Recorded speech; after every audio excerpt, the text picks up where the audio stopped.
questioned him almost as much as she revered him. But right then, in the Jeep hugging the side of this mountain, the unpaved road so riddled with potholes that she was getting carsick, she felt like they could overcome anything together, that the world could be theirs. That's probably why she took off her seatbelt and decided to lean in close and breathe her secret into his ear. She could have simply called out her confession over the wind, but she needed to deliver the news gently. The rest of their lives together depended on it. Chapter 2. Jax. After.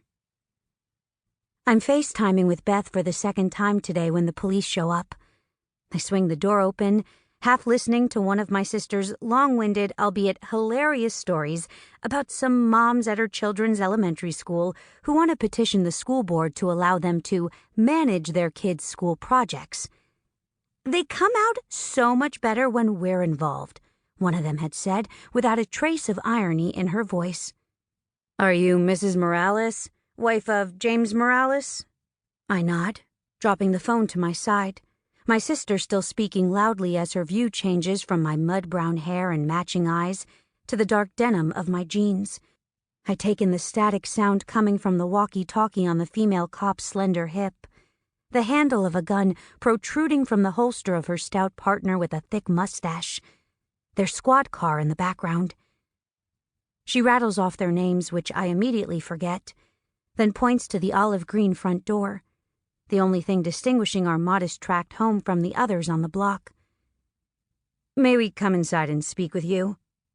Why? Is something wrong? Is James okay? I ask as I study the knotted skin between the female officer's deep-set eyes, my mind clicking the pieces together.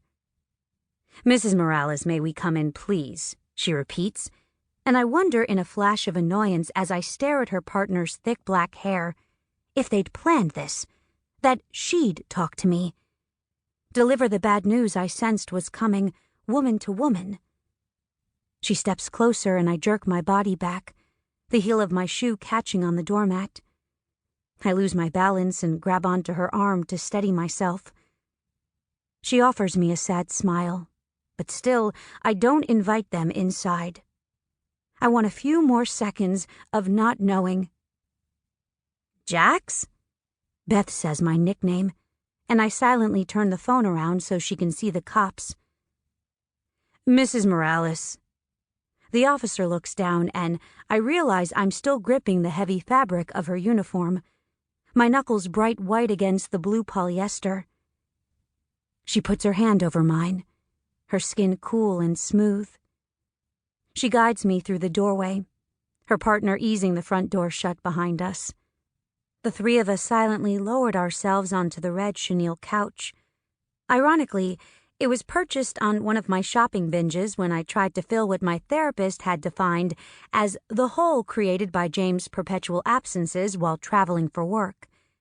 I have a closet full of shoes, a bathroom filled with cosmetics, and a kitchen stacked with gadgets, all bought in the same mindset. Beth would come over to survey my latest haul, then give me one of her looks. I stare at my sister on the screen of my phone resting in my palm, and together we hear the news that will seem surreal for weeks, like a bad dream I'm fighting to wake up from. May 21st. Maui. A car crash. The road to Hana. Cliffs. Lava rocks. A fire. His wallet with ID found several hundred yards from the car.